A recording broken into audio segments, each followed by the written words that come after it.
Bonsoir à tous, bienvenue pour cette soirée. Je suis heureuse d'animer cette table ronde donc, sur le thème que vous avez juste derrière moi, de la culture du contrôle à la culture de confiance. Comment intégrer ces nouveaux paradigmes dans le management de transition? Alors c'est une soirée où on va avoir beaucoup d'échanges évidemment entre les intervenants, en l'occurrence des intervenantes qui vont être à mes côtés, mais aussi avec vous. Donc on aura une partie questions-réponses à la fin de notre soirée. On est aussi heureux de confirmer que cet événement est en direct sur le web. Donc bonjour à tous ceux qui se connectent en ce moment et qui vont être donc avec nous pour la soirée. On a déjà plusieurs dizaines de connexions en plus de votre présence. Donc merci à tous. Et puis ce sera relayé évidemment sur les réseaux sociaux et vous avez le hashtag ReactiveTalk. Donc tout le monde pourra contribuer à cette soirée. Voilà. C'est un événement, donc vous l'avez compris, qui est connecté. C'est un événement aussi qui va solliciter nos neurones, qui crée du lien et du sens, qui nous permet aussi de prendre du recul avec efficacité et pragmatisme, qui va afficher de belles convictions. Voilà, c'est autant de qualificatifs que j'aurais pu utiliser pour présenter celle qui est à l'origine de cette soirée. Je vais vous demander de l'accueillir très chaleureusement. Il s'agit de Dorothée Baud du cabinet Reactive Executive.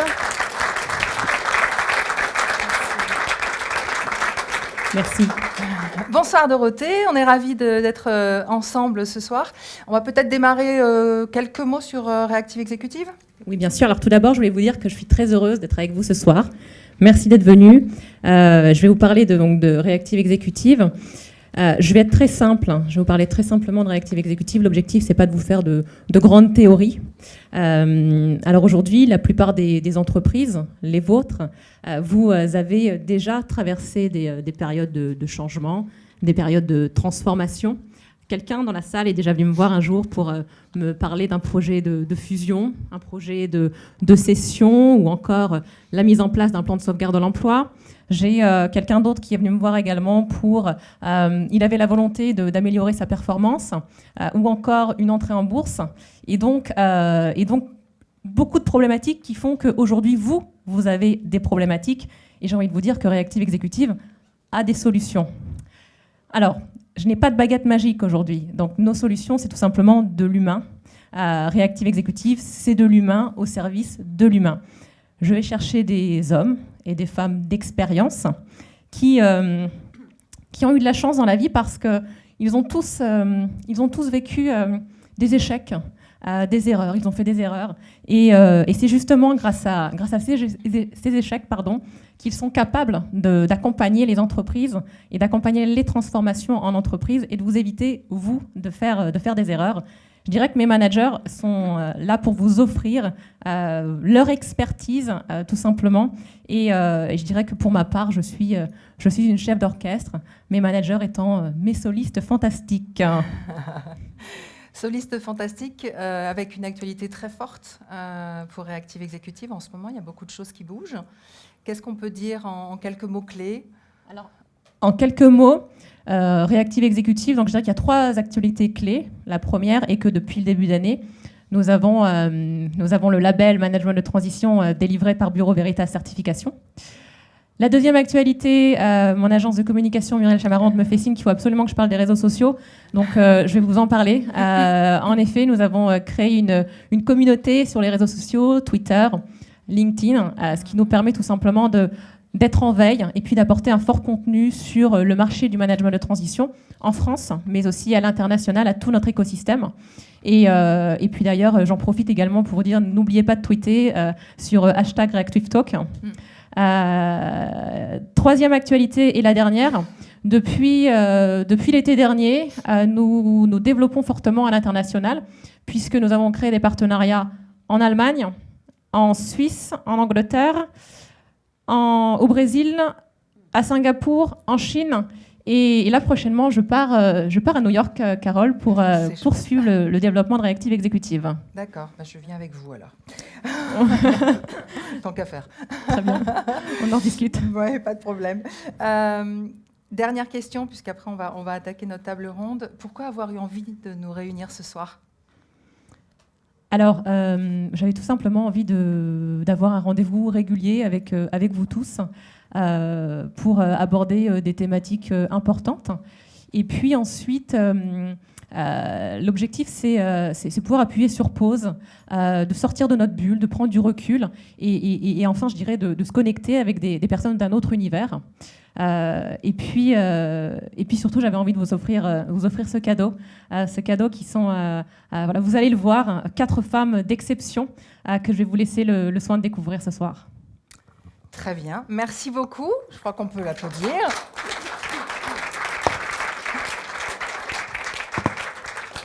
Et je suis effectivement ravie d'accueillir sur ce plateau nos femmes d'exception. Merci d'applaudir très chaleureusement Séverine Perron, Sandra Legrand, Élodie Loin et Anne Kéméré.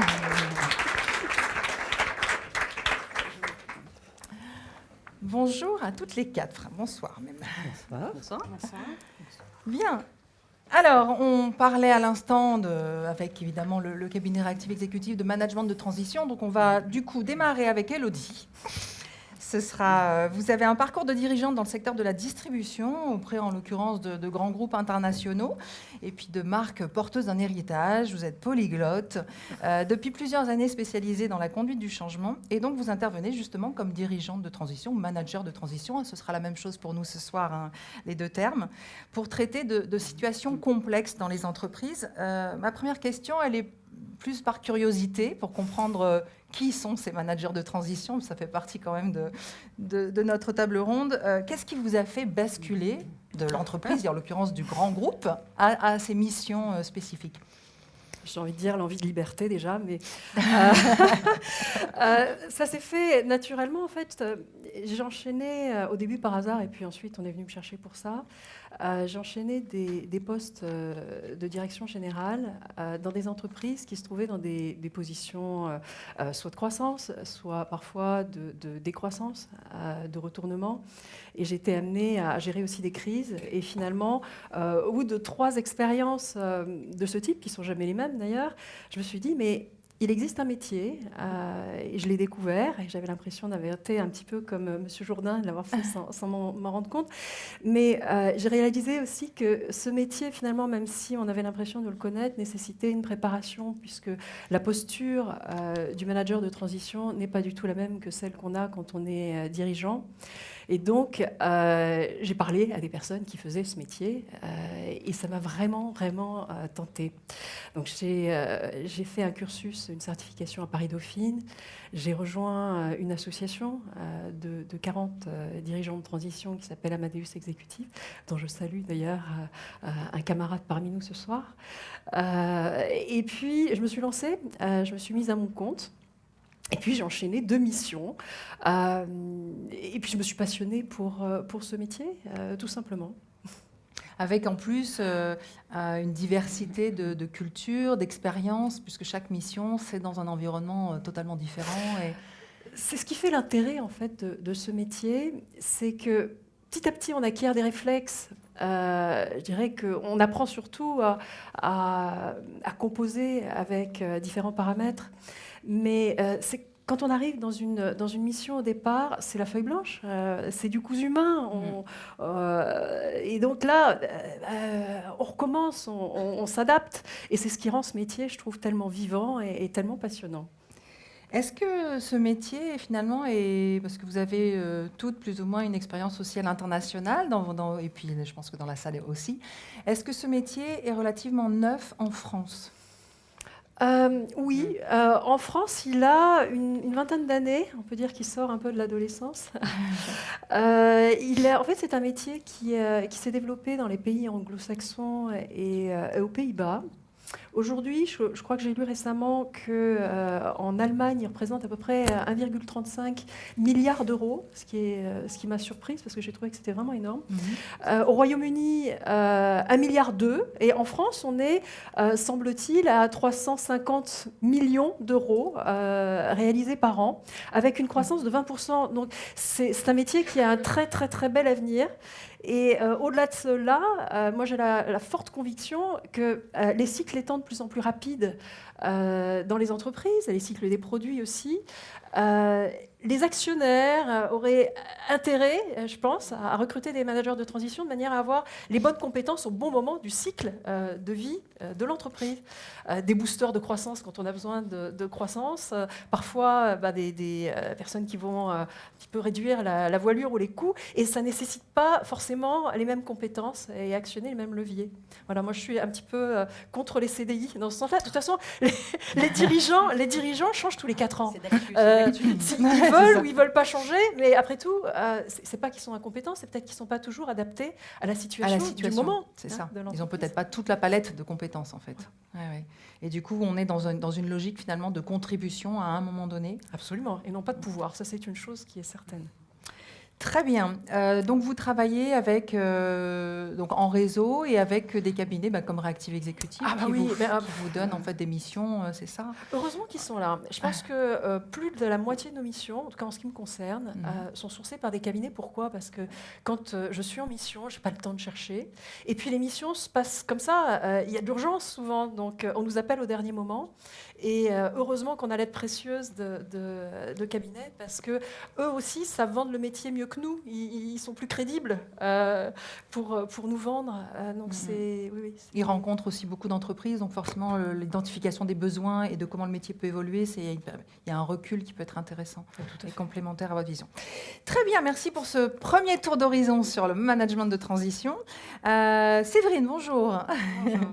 Alors, fondatrice de As-We-Are, c'est une agence disruptive de changement qui est centrée sur l'humain, l'engagement, la révolution digitale et surtout l'approche intergénérationnelle. On va muter vers l'entreprise de demain. Voilà. Vous avez écrit le manifeste d'une femme de la génération Y en 21 hashtags. Première question, on parlait avec Élodie à l'instant de ces cycles de plus en plus courts, du fait qu'il faut effectivement s'adapter et que les managers de transition sont de fait des gens d'expérience, je vais dire, excusez-moi du terme, des seniors. Entre nous, on dit même parfois des cheveux blancs, même si ce n'est pas le cas. Mais voilà. Et du coup, par rapport à ces nouvelles générations qui, elles, sont finalement le lot des collaborateurs, est-ce qu'il n'y a pas un risque de décalage de rythme ou de génération qui peut-être déjà poser souci dans ces missions de management de transition? Alors, pour vous répondre, je vais prendre l'exemple de Dorothée, qui finalement a parfaitement intégré les besoins d'un côté et la proposition de valeur que peuvent amener ces dirigeants, ces managers de transition, est capable justement de comprendre aussi les écarts qu'il peut y avoir de génération ou d'usage d'outils digitaux, par exemple.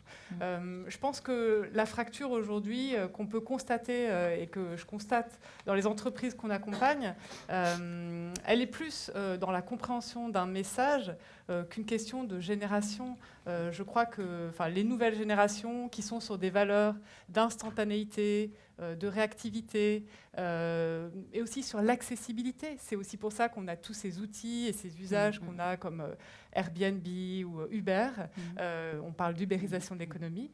Finalement, ces valeurs-là, elles sont utiles aussi dans le management de transition et dans l'accompagnement des projets de transition ou de transformation, parce qu'elles vont amener un facteur d'accélération, d'appréhension aussi de projets complexes, parce que quand on est sur des missions de transformation, on a une complexité d'enjeux, complexité d'acteurs.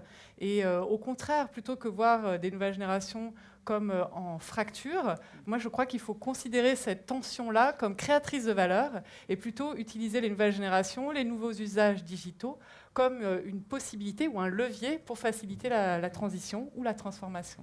D'autant que ces nouvelles générations ont une particularité peut-être par rapport à d'autres, la X ou celle d'avant, qui est de fait une agilité, une capacité à apprendre vite, à changer vite. Oui, c'est un peu leur monde, la complexité du monde fait qu'ils sont dans cette mutation rapide. Tout à fait. Ouais. C'est un peu comme si cette génération ou ces générations se sont construites finalement face à un monde qui leur a été proposé, qui est caractérisé par l'hypervitesse, par la complexité. Et on retrouve finalement des profils dans les entreprises, et c'est typiquement le cas des projets sur lesquels on travaille. On nous donne des projets complexes, et avec les équipes donc internes dans les entreprises, mais aussi avec les équipes qu'on amène, la ressource qu'on amène, on va être capable de déconstruire un système et de proposer autre chose, autrement, de changer de regard déjà, c'est la première étape. Ouais. Et ensuite de proposer des solutions qui sont alternatives. Alors, vous parliez de l'entreprise. On va justement basculer côté entreprise avec Sandra Legrand. Vous êtes la fondatrice et présidente de Calidea, donc, qui est devenue le premier prestataire de programme de fidélisation de salariés et de professionnels. Vous êtes aussi une femme de réseau. Vous intervenez beaucoup pour la création d'entreprises. Donc, vraiment, l'entreprise, c'est votre dada et c'est une passion. Quel est le regard de la dirigeante sur cette obligation de muter finalement de manière de plus en plus rapide sur des cycles de plus en plus courts? C'est une réalité pour vous aussi? Alors c'est une réalité. Moi, j'ai monté ma société en 2000, donc ça fait 15 ans. Donc j'ai un CDI déjà de 15 ans, c'est pas mal. Mais avant, j'en avais eu un de 11 ans chez Coca-Cola. Et je dois dire qu'on est sans cesse en mouvement. On doit être agile de plus en plus. Moi, j'ai un modèle qui a tenu pendant 8-10 ans. Hein, donc j'ai inventé un modèle de discount sur Internet dans le marché des comités d'entreprise. Et puis, on voit assez vite que... Alors, il y a eu la crise de 2001, c'est déjà une première rupture, parce qu'il y a les ruptures endogènes, exogènes. Et puis, on voit que le modèle doit sans cesse se relifter. Donc, j'ai fait des reliftings, j'en ai fait 3-4, et j'en ai fait encore un cet été, parce qu'on est obligé, donc c'est des reliftings internes, on se fait aider, on se fait accompagner aussi, parce qu'on est obligé d'être agile et de faire muter nos modèles. Voilà, sinon, ils tiennent pas, les modèles aujourd'hui ne tiennent plus 10 ans. Donc tous les 3 ans. Alors j'ai fait 13 acquisitions, on a acheté 13 boîtes, donc effectivement ça fait aussi une mutation. Mais on a aussi, voilà, moi j'ai une plateforme de billetterie, on a agrégé à un moment un logiciel de gestion sur cette plateforme justement pour être beaucoup plus intégré chez le client, pour plus le fidéliser, parce qu'on a vu arriver les groupons, les ventes privées, etc., qui se sont mis sur notre marché.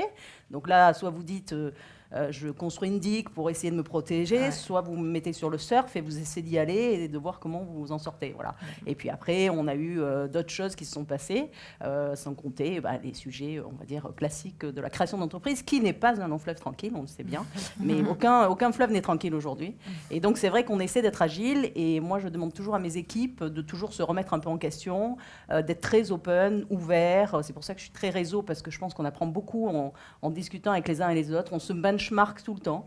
On est toujours en train de dire, tiens, mais toi, tu as fait quoi? Ah, mais tu as eu un problème avec une banque? Ah bon, mais moi aussi. Et comment tu t'en es sorti? Ah, tu connais Nantis Stock, etc.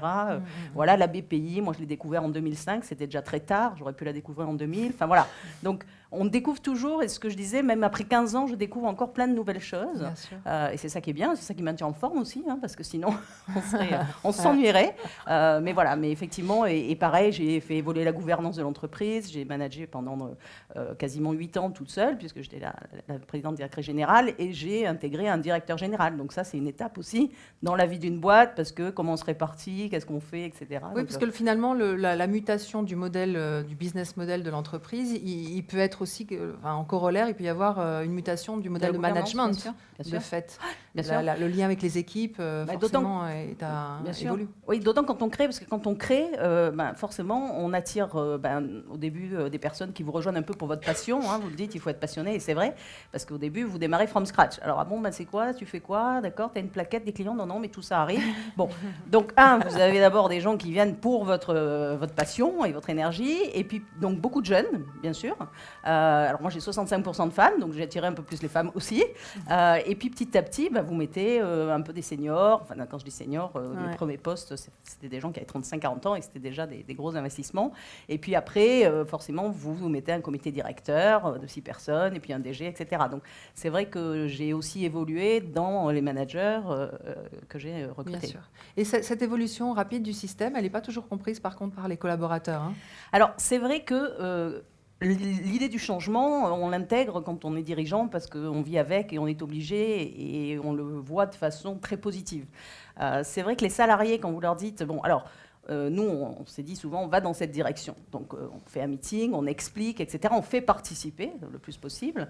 Et puis après, on se rend compte que c'est pas là où il faut aller, qu'il faut changer finalement la politique tarif, qu'il faut changer un certain nombre de choses. Donc, on va dire 1 mois, 2 mois, 3 mois après, on arrive en disant, on va pas faire comme ça, finalement, on va faire un peu comme ça. Et là, vous en avez qui disent, mais attends, encore on change, mais c'est quoi? Il n'y a pas de vision, c'est court terme, on ne comprend plus, qu'est-ce qui se passe, etc. Et donc, il faut faire beaucoup de pédagogie sur cette nécessité de changer. Alors, les Américains ont une phrase géniale, c'est « fail fast and cheap », c'est-à-dire que si on se rend compte que ce n'est pas le bon chemin, Il faut aller directement en se disant c'est pas le bon chemin. Je scratch et je refais autre chose. Et en France, on a un peu de mal à se dire ça parce que l'échec, c'est pas toujours bien vu. Et en fait, c'est dommage parce que voilà, faire des paris tous les jours, c'est ce qu'on nous demande un petit peu quand on est prendre des directions, avoir un peu de feeling, etc. Et on n'a pas toujours tout juste du premier coup, quoi. Voilà. Donc on fait beaucoup de pédagogie sur il faut changer, il faut avoir du jeu de jambes, il faut être agile. Alors heureusement, l'informatique nous fait toujours des sprints, des trucs agiles, etc. Donc ils sont dans cette stratégie-là. Et donc moi, je demande à mes commerciaux aussi de s'adapter, à mes marketeurs. Et puis voilà. Et puis je fais aussi un peu changer les équipes, évoluer, parce que là aussi, c'est bien de faire un peu de turnover quand même si j'ai une bonne fidélité On au sein de l'entreprise. Voilà. Absolument. Alors, autre regard sur l'entreprise, mais cette fois vraiment de l'extérieur, avec Anne Kéméré, bonjour. Alors, Bonjour. une femme d'exception, une passion, la navigation. L'Atlantique, l'Arctique, alors c'est dans tous les sens, hein, c'est un espace d'expression, donc en solitaire, à la rame, en aviron, en kayak, en kiteboat, enfin bon, je ne sais pas, demain ça va être en volant. Donc vous avez aussi évidemment à cœur de partager avec d'autres vos expériences par des conférences, par des livres, et vous intervenez souvent en entreprise, donc, comme ce soir, et vous avez aussi des partenaires. Oui. Dans vos missions. Donc, du Tout à coup, fait. vous avez un regard sur l'entreprise qui est un regard externe, mais qui peut être intéressant. Est-ce que vous trouvez aussi qu'il y a cette parfois difficulté à muter, à bouger, à faire changer les lignes? Alors oui, moi j'ai eu quand même beaucoup d'exemples. D'abord, bonsoir à tout le monde. Et puis juste une petite remarque qui m'a fait très plaisir. J'avais l'impression d'être un peu le petit canard boiteux de la soirée, parce que chacune vient quand même d'un domaine de l'entreprise bien précis.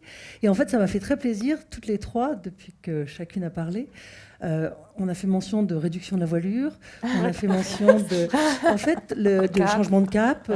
Et je me dis, finalement, On les a fait ça pour te navigations faire qui plaisir, sont... Anne. Ouais, voilà, Sandra, l'art de tout gâcher. Et finalement, on se rend compte que On est dans la on voile. fait très souvent référence Ouais, à la navigation, parce que je pense qu'une entreprise, c'est pas très différent de ce qui se passe sur un bateau. La seule différence, que quand on est sur un bateau et qu'il faut changer de cap, là, il n'y a pas d'hésitation possible. Quand on doit changer de cap, il faut vraiment changer, et c'est pas en hésitant 2-3 secondes, parce que là, on part éventuellement sur un rocher ou un chavirage, et on se met donc en réel danger. Donc c'est vrai que quelque part, la symbolique est assez forte. Moi, je le vis concrètement sur le terrain, sur l'eau, mais c'est vrai que je le vis aussi avec l'entreprise, puisque je suis obligée de partir et d'emmener dans mes rêves des entrepreneurs, des chefs d'entreprise. Et je vois du coup un petit peu la façon dont ça peut être géré parfois. Alors je suis bretonne, je cherche beaucoup de mes partenaires en Bretagne en priorité. Et c'est vrai qu'en Bretagne, on a beaucoup de moyennes entreprises. Et sur mon premier départ, qui était donc la traversée de l'Atlantique à l'aviron en solitaire, je voulais m'entourer vraiment d'un partenaire principal breton. Et j'avais trouvé donc une entreprise locale à Douarnenez. Et c'est vrai que j'avais été très surprise par la toute première réponse qui m'avait été faite à ma demande de partenariat. On existe depuis 1856. On n'a jamais fait de communication. Ça marche très bien comme ça. Pourquoi changerait-on ? Et je m'étais dit, c'est quand même étonnant qu'une entreprise aujourd'hui, donc c'était en 2001, qu'une entreprise aujourd'hui puisse encore penser comme ça. On fonctionne, notre arrière-grand-père a construit l'entreprise, on fonctionne très bien comme ça, c'est resté familial, donc il n'y a aucune raison de communiquer. Alors ça a bien changé depuis, on est donc 15 ans plus tard. Je ne sais pas si j'ai été le déclencheur de tout ça, parce que finalement on est partis ensemble et on a fait un long voyage, puisqu'on est partis à plusieurs reprises ensemble. Donc l'expérience a été très concluante, et pour moi et pour eux a priori. Et ils se sont rendus compte qu'effectivement, sans communiquer, ils fonctionnaient bien. Et en communiquant, il fonctionnait très bien. Et en communiquant non seulement à l'externe, mais c'est là où aussi on s'est rendu compte que c'est une entreprise qui était à 85% féminine. Et comme j'étais une femme, il y a eu une sorte d'identification qui s'est faite, évidemment. J'avais été rencontrer les femmes à plusieurs reprises avant mon départ. Il y a eu un journal de bord que j'ai tenu pendant ma traversée, qui a duré donc la première traversée 56 jours sur l'eau, puis la deuxième 87. Donc ça laisse quand même tout le temps de communiquer et d'écrire un petit journal de bord. Et c'est vrai qu'au retour, je suis à nouveau revenue rencontrer les femmes. Et il y avait vraiment une espèce de dynamique qui s'était créée. Alors c'était très curieux parce que lorsque j'étais sur l'eau, moi je pensais à ces femmes qui travaillaient dur, dur, hein, qui travaillait à la sardine, donc c'est des conditions qui sont difficiles. Et je me disais, mon Dieu, qu'est-ce que je suis bien là. Et pendant ce temps-là, elle m'imaginait sur l'eau en disant, mais qu'est-ce qu'on est bien à l'usine. Et À donc l'usine, avec une douche, avec la télé. Voilà, avec tout c'était le confort. intéressant de voir que subitement, dans cette communication humaine qui prenait place, ça changeait en fait toute la dimension de l'entreprise. C'est peut-être ça aussi qui a permis d'avoir du coup ce regard à nouveau vierge ou neuf ou un peu ressuscité sur son propre mode de fonctionnement d'entreprise. C'est-à-dire que finalement, on se pose peu de questions parfois sur notre entreprise et le fait d'être confronté à un autre environnement qui vient percuter, on se dit, bah tiens, on renégocie un peu notre regard. C'est possible parce que en même temps, en plus, j'ai construit le bateau qui m'a permis de traverser l'Atlantique. Et le bateau a été construit à Douarnenez, là où se situe l'entreprise. Ce qui fait que très souvent, le personnel, mais aussi les dirigeants, venaient à l'atelier voir au chantier ce qui se passait. On discutait, donc, et ils voyaient bien que l'architecte était quand même celui qui avait le dernier mot, puisque c'est quand même lui qui avait la connaissance et le savoir. Moi, je donnais mon point de vue par rapport à mes navigations, par rapport à un confort dans la cabine, mais des choses qui restaient quand même très, très, très optionnelles, on va dire. Ouais. Et donc, c'est vrai que petit à petit, je vois les dirigeants, en tout cas, dans les conversations qu'on a pu avoir avec les dirigeants, je voyais le regard de chacun se dire, tiens, c'est vrai, elle orchestre, parce que j'ai l'impression d'être un peu comme Dorothée. Moi, je suis juste un chef d'orchestre, à savoir que je me contente de réunir les gens qui vont me permettre un jour de larguer les amarres. À partir du moment où je suis sur l'eau, c'est vrai que je suis peut-être l'élément que tout le monde va voir parce que c'est celui qui est mis en lumière. Mais derrière, il y a tout un orchestre qui continue à jouer. Mais là, pour le coup, il a fallu que je trouve un chef d'orchestre adjoint parce que je suis trop loin et il faut que la partition, elle se joue parfaitement. Donc c'est vrai que c'est aussi intéressant de faire ce parallèle toujours entre mes projets, mes voyages et puis ce qui se passe en entreprise. Ouais. On est dans la musique, on est Oui, dans le bateau, c'est magnifique, on a des métaphores pour toute la soirée. Je reviens justement sur ce regard sur l'entreprise. Par rapport aux jeunes générations, est-ce que les entreprises doivent muter? Je crois que vous avez une fille. Elle a quoi comme regard sur l'entreprise ou, Alors elle a la chance, je dirais, d'avoir une double nationalité. Donc c'est vrai qu'elle est américaine et franco-américaine. Enfin, bretonne et américaine, pardon. Ne confondons pas. Ne confondons pas. Et elle est actuellement, elle est en France. Elle a fait une grande partie de sa scolarité en France, en Bretagne. Et c'est vrai que, ayant 18 ans, et je la pousse aussi à partir parce que je l'ai fait à son âge. J'ai vécu 10 ans aux États-Unis avant de rentrer en France pour reprendre mes navigations découvertes pendant l'enfance. Et c'est vrai que son regard, alors je ne sais pas si c'est de mon fait, peut-être parce qu'on a beaucoup échangé autour de ça ensemble, mais son regard sur l'entreprise française est un regard qui est un peu comme elle considère ses grands-parents. Des gens bienveillants, mais qui sont pas très à la mode. Et c'est vrai qu'elle a qu'une envie, elle, c'est effectivement dès qu'elle va pouvoir s'envoler. Alors, elle est en train, et je trouve que c'est un bon compromis, justement, elle envisage plutôt l'entreprise au Canada. Elle trouve que c'est la qualité de vie à l'européenne, avec quand même cette espèce de dynamisme, cet enthousiasme qu'ont les Américains du Nord, et ça, on ne peut pas le leur enlever. Je l'ai vu, moi, en montant mes projets. Ici en France, sur une traversée de l'Atlantique à l'Aviron, par exemple, une femme en 2001 qui envisage ce genre de projet. Moi, combien de fois on m'a dit, mais attendez, alors on me tâtait les bras. J'avais beau essayer de leur faire comprendre que la force, elle venait aussi beaucoup du mental, surtout dans ce genre de discipline. Je voyais bien qu'il y avait une incompréhension et qu'on avait envie de me dire, alors il y en a beaucoup qui m'ont dit, faites-le une première fois et si vous repartez, on sera là. Je dis non, si vous n'êtes pas là aujourd'hui, vous serez certainement pas là demain. C'est ça. Et aux États-Unis, quand j'ai parlé du projet, les Américains, de toute façon, étaient enthousiastes. D'abord parce que, parce qu'il y avait une Américaine qui l'avait fait. Donc l'idée, elle l'avait fait en 81 jours. Et moi, l'idée, évidemment, pour titiller un petit peu tout ça, c'était de challenger. Bien qu'au fond de moi-même, ce n'était pas l'idée principale, mais j'avais une idée de performance quand même. Je voulais aller plus vite qu'elle. Et beaux joueurs, les Américains, j'ai mis 56 jours par rapport à 81. C'est quand même, c'était bien. Même si moi, je ne suis pas... Enfin, tout ça, c'est parce que les courants et les vents m'ont été favorables. Et les Américains, beaux joueurs, justement, ont suivi, ont été là pour encourager. Et donc, je trouve qu'il y a une vraie dynamique, peut-être, qu'on ne trouve pas toujours chez nous en France. peut-être des choses C'est dur, hein à aller chercher Ouais. ou à insuffler, hein, peut-être aussi. C'est peut-être une question d'état d'esprit. Alors justement, on a vu donc pas mal de changements, effectivement, enfin, en tout cas d'accélération dans les modèles, de nécessité de s'adapter, d'être agile. Je voudrais qu'on revienne sur la notion d'entreprise de demain et justement par rapport à ce témoignage sur les grands-parents vu par la fille d'Anne.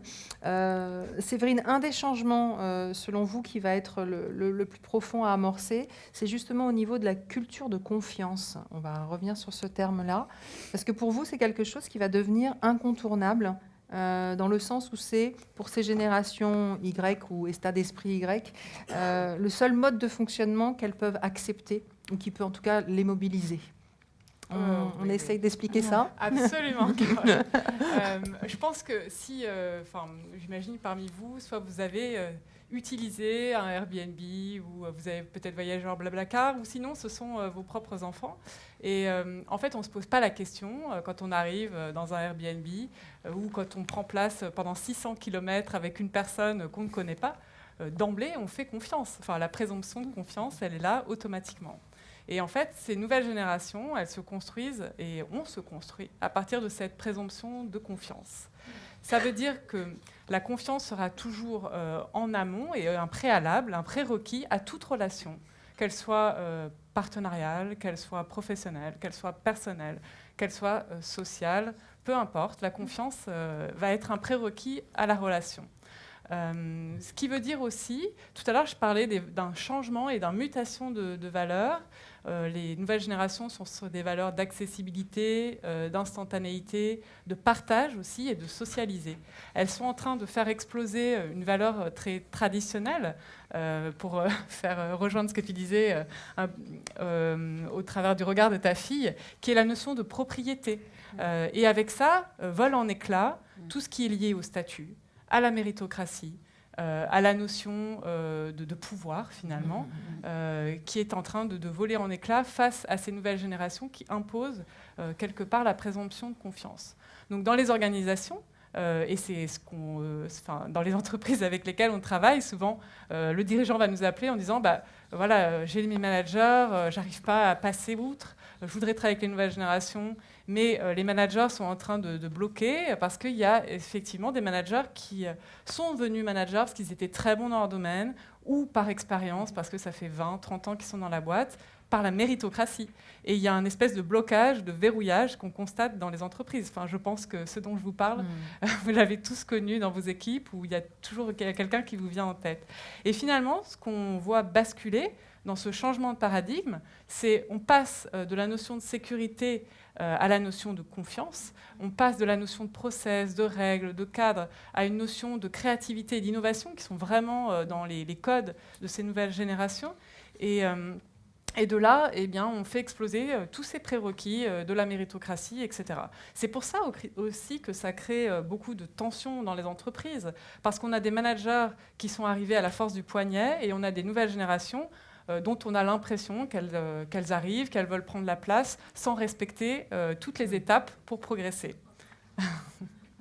Donc, là encore, je pense que dans les postures ou les places de managers ou dirigeants, effectivement, ramener le principe de confiance est essentiel. Déjà pour une simple et bonne raison, c'est que sans confiance, il ne peut pas y avoir de croissance.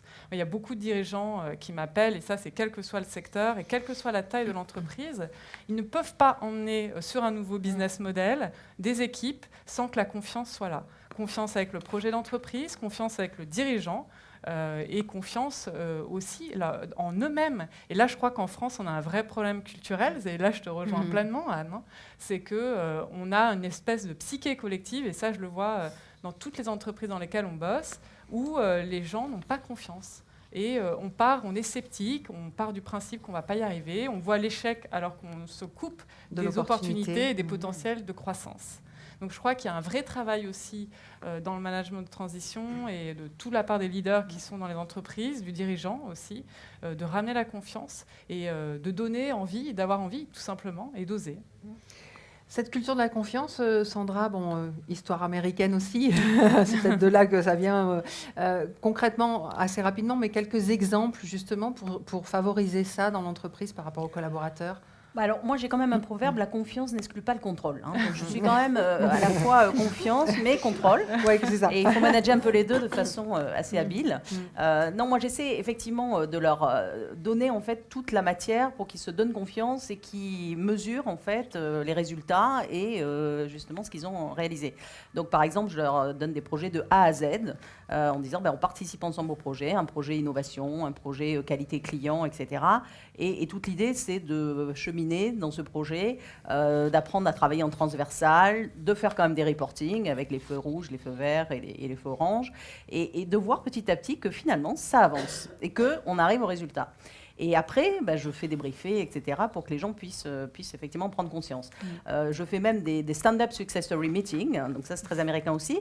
Mais là c'est pareil, je dis tout le monde est debout pendant une demi-heure, chips, coca, et puis on va donner les bonnes nouvelles. Et vous allez voir, incroyable, que vous avez fait des choses superbes.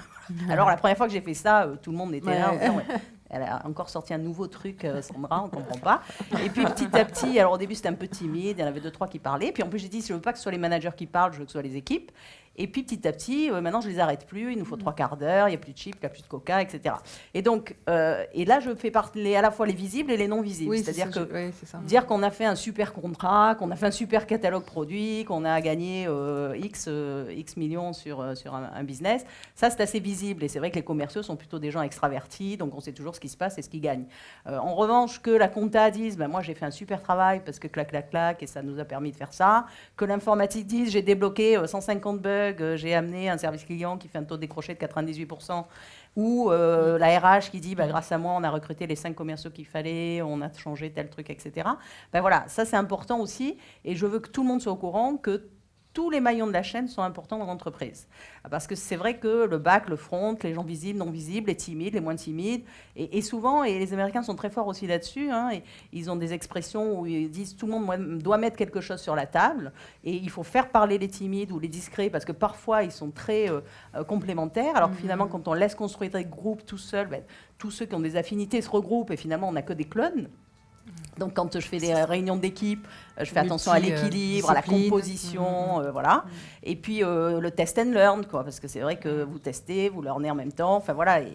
Ou alors le leading by doing. Et c'est vrai que les gens, par exemple, se disent, est-ce que je suis un leader ou pas ? C'est pas la question. Je veux dire, démarre et puis t'apprendras en marchant. Et les gens, après, se rendent compte qu'ils ont fait des choses bien. Et c'est très français de se dire, on n'est pas dans l'opposition des marchés français et anglo-saxons, mais c'est vrai que souvent, on voit plutôt ce qu'on n'arrive pas à faire, ce que la concurrence fait mieux que nous, ce qu'on aurait dû faire, ce qu'on a loupé, etc. Mais je leur dis, mais regardez dans le rétroviseur juste ce que vous avez fait, qui est très bien, et appuyez-vous autant sur vos best practices, ce que vous avez bien fait, que ce que vous avez peut-être raté, parce que les deux vous apprendront quelque chose. Voilà. Et c'est vrai que la culture de l'exemple, de la discussion, de démontrer, d'analyser, moi j'ai des grands tableaux blancs aussi dans quasiment tous les bureaux, et puis j'aime que les gens mettent des scores, mettent des objectifs, mettent du rouge, du vert, du bleu sur les tableaux, parce que voilà, ça donne une ambiance, et je pense que les gens sont aussi très portés par les ambiances et par les réunions. Bien sûr. Voilà, et les gens sont fiers entre eux. Alors, la reconnaissance, elle ne se fait pas que sur le salaire, parce que parfois, vous ne pouvez pas toujours augmenter les gens, enfin, mettre des bonus, etc. Donc, c'est vrai que cette reconnaissance, on essaie de la faire par d'autres moyens qui sont variés, divers. Voilà, ne serait-ce que la fierté voilà, de présenter dans une réunion un peu formelle auprès de dirigeants, auprès du COMEX, ou de se voir dans la presse, parce que j'essaie de les faire interviewer, etc. Voilà, c'est des petites choses qui rendent heureux. Cette culture de la confiance, elle est à la base même du métier ou de la mission de manager de transition, pour que les gens fassent de même aussi. Oui, elle l'est. Et puis, en vous écoutant parler, en fait, je réalisais à quel point, pour faire évoluer les repères, bien sûr, il faut de la confiance, mais dans le métier du manager de transition, on nous demande d'être très, très rapide dans nos résultats. Et finalement, là, il y a une véritable opposition, parce que la confiance, ça se construit, et ça se construit dans le temps. Donc, comment fait-on concrètement pour pouvoir faire évoluer les repères très vite, alors qu'il faut gagner la confiance. Et là, il y a tout un travail à faire. Et aujourd'hui, je suis en plein dedans parce que je suis dans une mission dont un volet est assez complexe parce que justement, je dois essayer de convaincre toute une communauté, ce sont des Belges, qui doivent changer complètement leur mode de fonctionnement avec l'entreprise pour laquelle je travaille et qui résistent fortement. Quand je suis arrivée au mois de septembre, on m'a dit qu'il faut que ce soit bouclé avant le 31 décembre. Et très rapidement, je me suis rendu compte déjà que ça ne pouvait pas se faire parce qu'il y avait une très très forte résistance au changement. Et donc j'ai conclu de faire avec eux des plénières tous les mois, d'aller les voir et discuter entre-temps. Et en fait, on a passé beaucoup de temps à échanger et ce n'était pas une perte de temps parce qu'ils m'ont identifié au bout de 2-3 plénières, ça a pris du temps quand même. Que j'étais neutre, que j'allais pas contre, mais il a fallu ne pas parler du projet, mais gagner la confiance. Et finalement, c'est en mettant en place un climat d'échange, qu'on construit aujourd'hui la relation. Et là, la semaine dernière, quelle victoire, ils sont venus vers moi, ils m'ont dit, est-ce qu'on peut voir le contrat ? Et je ne les attendais pas du tout parce qu'il n'était pas prêt. En plus. Il était encore chez notre avocat. Et en fait, c'est eux qui m'ont demandé de le leur servir. Je pense que si j'y étais allée trop brusquement, ils se seraient arc-boutés. Ils auraient, et finalement, je me dis, le manager de transition, c'est avant tout un catalyseur qui fait émerger peut-être l'intelligence collective. Un catalyseur, pour moi, en chimie, si je me souviens encore de quelques notions, c'est un agent qui crée une transformation, une mutation chimique, et c'est un peu ça. Donc, comme disait Socrate avec la maïeutique, nous, on est là pour faire monter la maïeutique. Non, c'est pas ça tout à fait l'expression. C'est pas très bien. C'est vrai. L'idée, c'est d'apporter et d'être le guide pour que la confiance se gagne et que les repères changent rapidement, mais en même temps avec douceur. Voilà. Oui, est-ce que Si je peux l'un m'exprimer n'exclut comme pas ça. l'autre? Oui, tout à fait. Au fond, soigner le climat et la relation avant de passer à l'action. Absolument, c'est oui, ça. ça c'est nécessaire. Est-ce que c'est une formule qu'on pourrait appliquer dans votre domaine, Anne? Ah oui, Travailler la complètement, confiance, oui, complètement. mais- Lorsqu'on construit un projet, quel qu'il soit, et qui va en plus prendre cette dimension qu'est l'océan, c'est-à-dire avec toutes les incertitudes qu'on peut avoir vis-à-vis d'une météo, vis-à-vis d'une tempête, d'un ouragan, enfin, ou d'une avarie quelconque. Oui, on est obligé à terre, je dirais qu'il faut, pour les projets que j'ai pu monter, il me faut entre 12 et 18 mois. 12 et 18 mois, c'est tout le temps qui va être en général surtout autour de la construction, de la logistique. Donc ce sont quelques éléments, parce que moi c'est une petite entreprise au final, on n'est jamais très nombreux, on va être une dizaine à tourner autour du bateau. Mais c'est vrai que lorsqu'on part sur, par exemple, un chantier, une construction de bateau, il est évident que l'architecte qui va être choisi n'est pas juste choisi pour ses qualités, parce qu'effectivement, il a déjà construit. D'autant qu'en plus, moi, mes bateaux ont toujours été des prototypes. Donc, il n'y a aucun architecte qui peut me dire « Tiens, j'en ai déjà construit un comme ça ». Ça veut dire déjà qu'il faut trouver quelqu'un qui va tilter. Et à partir du moment où cette personne a tilté, il faut qu'on ait une confiance absolue en son travail, parce que c'est quand même sur son bateau qu'on va se retrouver seul, dans des conditions parfois extrêmement difficiles. Ouais, parce que là, il y a une prise de risque vital en plus. Voilà, là on joue sa vie. On joue sa vie.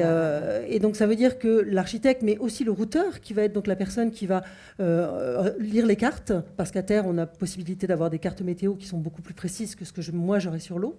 Donc c'est pareil, le routeur, s'il nous envoie sur un ouragan, alors qu'on est persuadé d'aller sur une météo clémente, on peut se retrouver aussi dans une situation très vite catastrophique. Donc petit à petit, toutes les pièces maîtresses d'un équipage, même celui qui ne va pas embarquer, puisque quand on navigue en solitaire, effectivement, il y a peu de monde à bord, mais tous ceux qui restent à terre doivent être des gens vraiment en qui on a une confiance absolue et qu'on ne peut absolument pas remettre en question. Sinon, à faut aucun pas moment. partir, quoi. Sinon, on ne part pas. Ouais. Sinon, on reste à quai.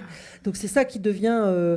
et c'est vrai qu'on apprend avec l'expérience, et c'est ça qui est intéressant, c'est que le premier départ en 2001, quand on me demande quel a été le voyage le plus compliqué, le plus difficile, chaque voyage a été compliqué, chaque événement a été différent de ce que j'avais imaginé, parce qu'il y a toujours eu ce facteur météo qu'on n'attendait pas, et qui a toujours été...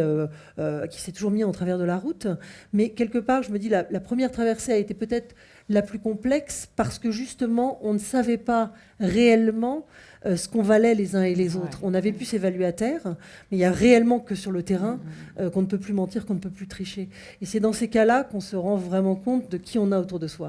Et une fois qu'on revient d'un voyage comme ça, moi à l'origine, il y avait un voyage, et puis c'était fini, je repartais dans ma vie américaine.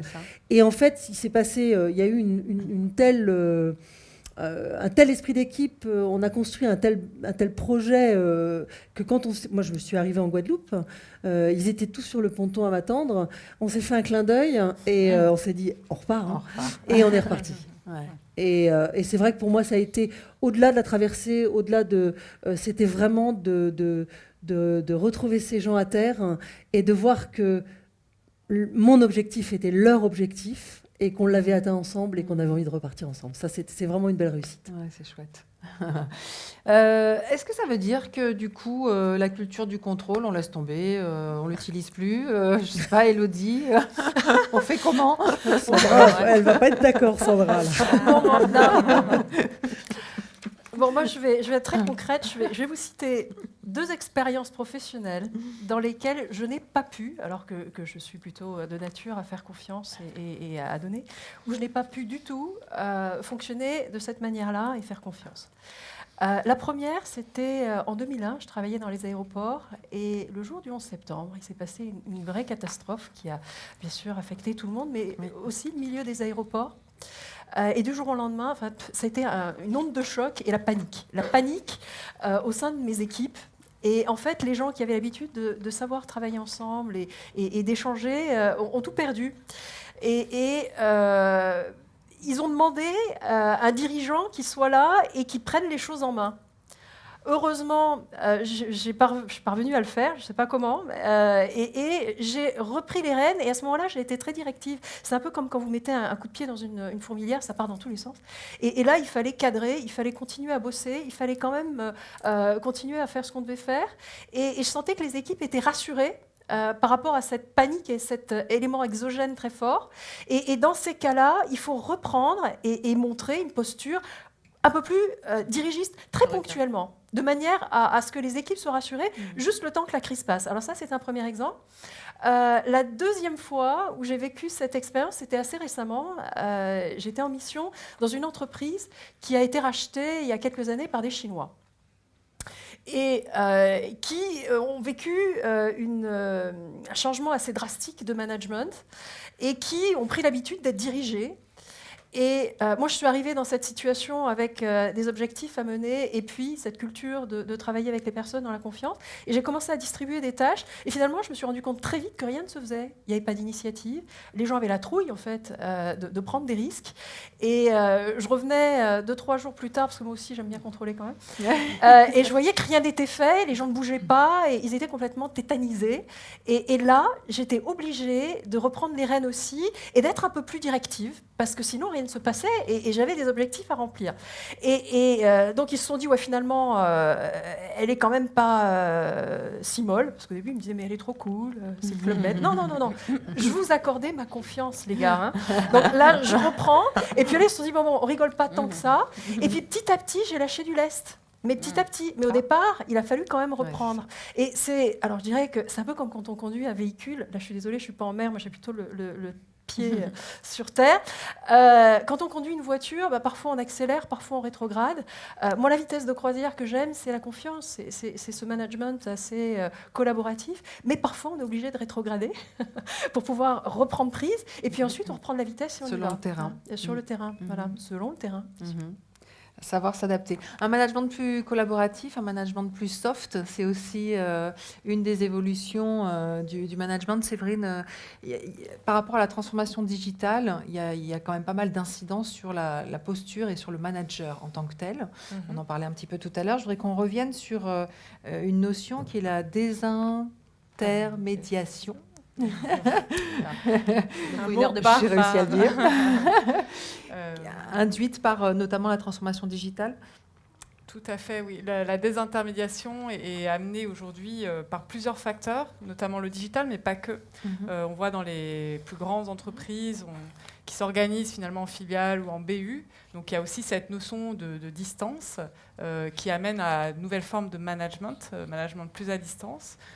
Autre facteur, aujourd'hui on a des contraintes de coûts dans les entreprises, d'optimisation du temps dans les transports, d'optimisation du coût dans l'organisation des réunions, enfin des choses très concrètes qu'on connaît tous les jours.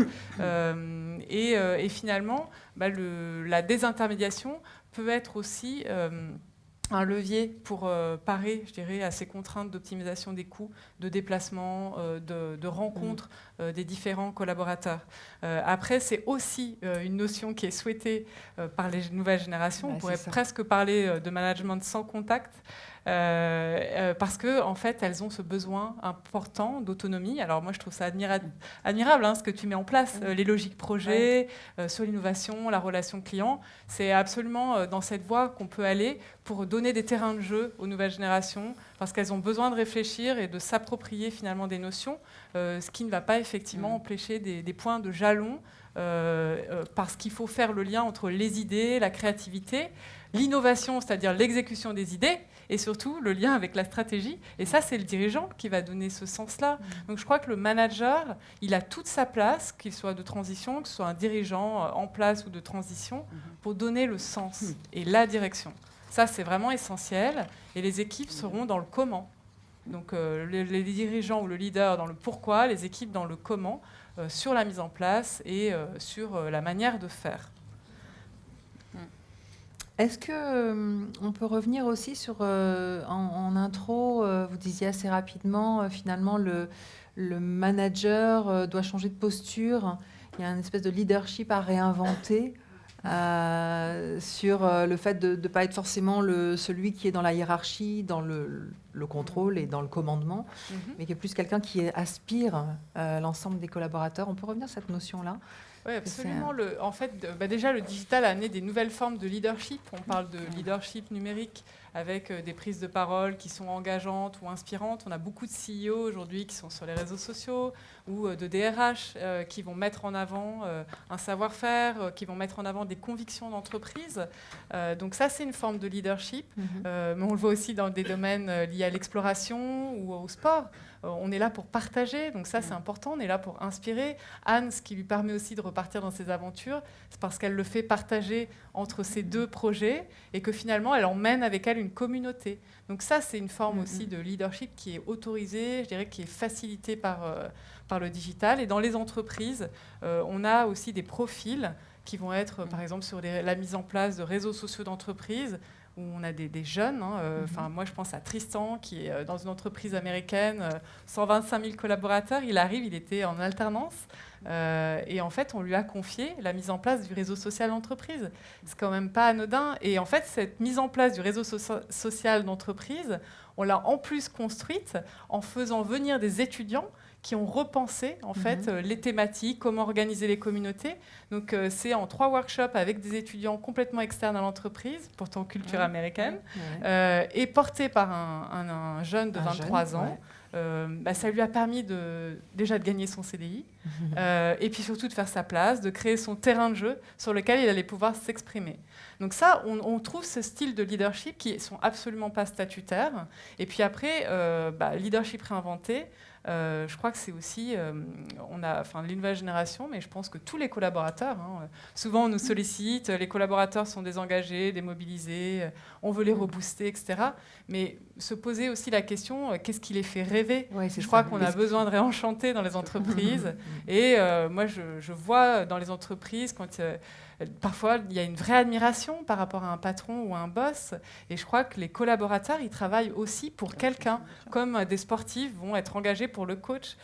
Donc on a aussi cette dimension qui est importante. Ça veut dire que le leader, il est là pour inspirer, il est là pour porter des convictions fortes, il est là pour donner l'exemple, être exemplaire, il est là aussi pour expliquer son parcours, ses erreurs, ne pas hésiter à les mettre sur la table. Donc il y a une dimension authenticité très forte qui doit être aussi prégnante de la part du leader ou du manager. Si on s'appelle As We Are, c'est pas anodin non plus. As We Are, c'est tel que nous sommes. Et je crois qu'aujourd'hui, on a besoin de cette transparence, cette authenticité dans les rapports. Une forme de sincérité. Oui, je pense, vraiment. Ça fait partie aussi de l'ADN ou du capital confiance, clairement. Peut-être aussi parce que ces générations sont peut-être plus connectées que les nôtres, qui sommes très mentales. Enfin, on est dans le mental, nous, dans la logique, dans le rationnel. Sont peut-être plus connectés aussi à la dimension, voilà, le partage d'émotions, vivre une expérience en commun, etc. Est-ce que cette dimension humaine, elle est vraiment essentielle chez vous aussi, Sandra ? Moi, je me suis souvent posé la question pourquoi, au bout de 15 ans, je prends toujours du plaisir, pourquoi j'aime voir mes salariés le matin, et j'espère qu'ils aiment me voir aussi, parce que je descends dans les étages tous les jours, dire bonjour. Pourquoi j'aime quand ils sourient dans l'ascenseur, et quand ils sourient pas, je leur demande pourquoi. Parce que je pense qu'on a juste envie de se faire plaisir. Donc moi, la dimension humaine, elle est clé. Et c'est vrai qu'aujourd'hui, on est 200 salariés dans l'entreprise, donc on a démarré from scratch. J'ai vu passer certainement au moins 1000 personnes, puisque pour en avoir 200, on va dire, qui sont là, on a vu passer beaucoup. Et je trouve que la science la plus compliquée, ou la ressource la plus compliquée, c'est la ressource humaine. Et il n'y a pas de science exacte dans le recrutement. Et moi, je me suis fait quand même une règle, c'est que je regarde la personnalité des gens. Voilà, parce que malgré tout, la compétence qu'ils peuvent avoir, l'expertise, le background, les différentes sociétés dans lesquelles ils ont évolué, etc. Si la greffe ne prend pas parce que finalement vous avez privilégié la technique, la compétence et pas la personnalité, ça ne fonctionne pas. Moi, je l'ai déjà fait, puisqu'on fait tous des erreurs. Donc, je regarde chez les personnes qu'on recrute. Alors, j'en ai recruté beaucoup, mais maintenant, ce sont mes managers qui recrutent, bien évidemment. Je ne vois que quelques postes clés.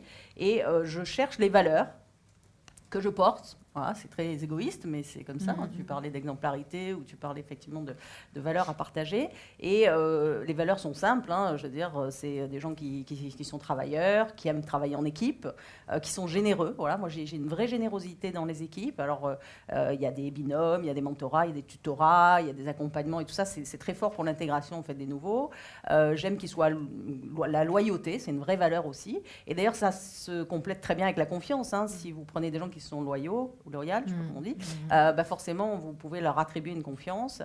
Voilà, la solidarité, j'aime que les gens soient solidaires, on est tous dans le même bateau, donc il faut qu'on avance ensemble, et il y en a qui rament à contre-cours. Voilà.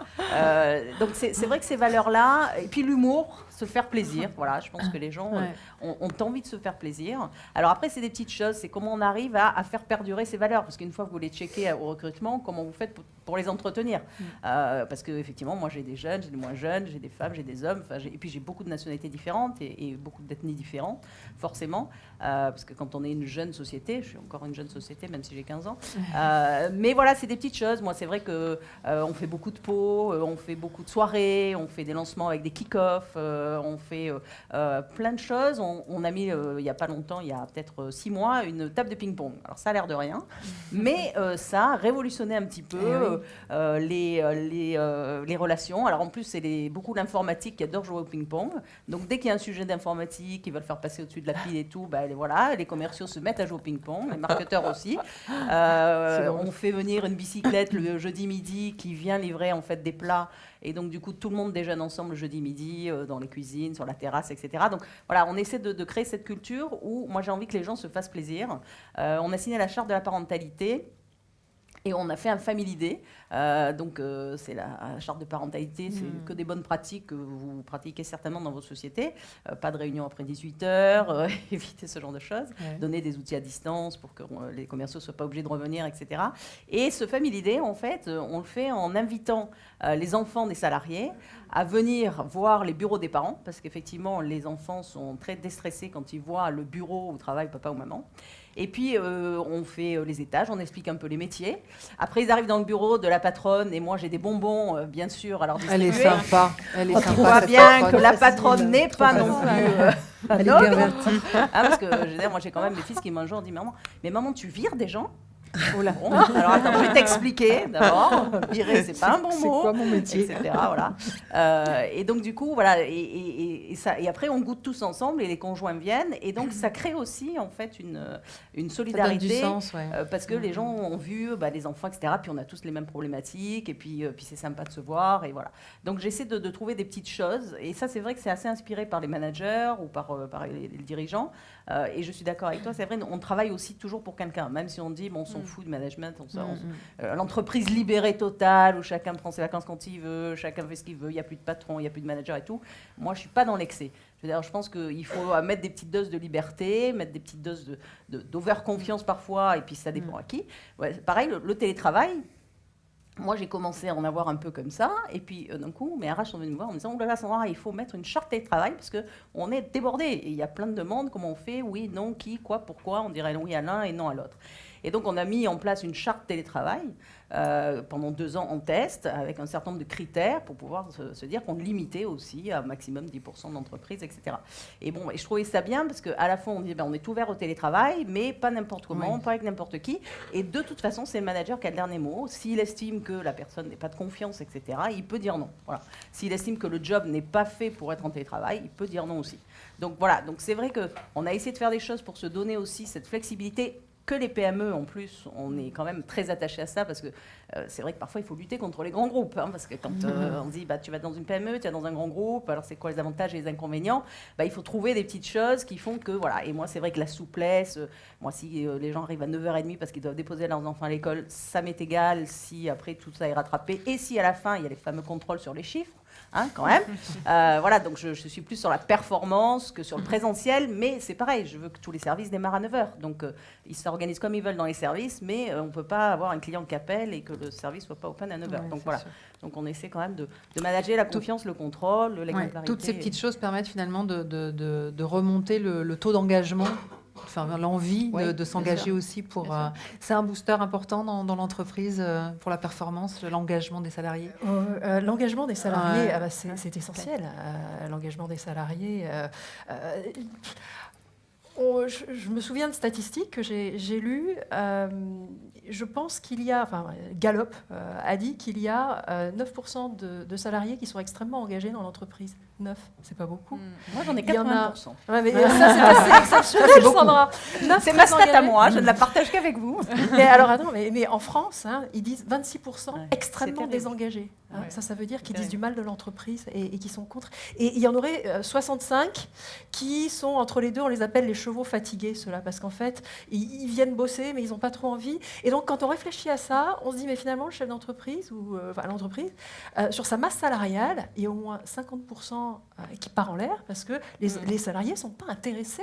Donc oui, l'engagement, il est essentiel, et il faut trouver des leviers pour pouvoir animer ces équipes. Et j'écoutais ce que tu disais, Sandra, ça me fait rire, parce que moi, dans les aéroports où on doit ouvrir les magasins à 6h du mat et qui ferment à 23h, la culture du contrôle était présente quand je suis arrivée. Et j'ai décidé d'enlever les pointeuses. En leur disant, parce que je les voyais le matin, de temps en temps je venais, et puis ils pointaient, puis après ils repartaient, ils allaient prendre leur café, ils n'ouvraient pas le magasin, etc. Je me suis dit, ils me la font à l'envers.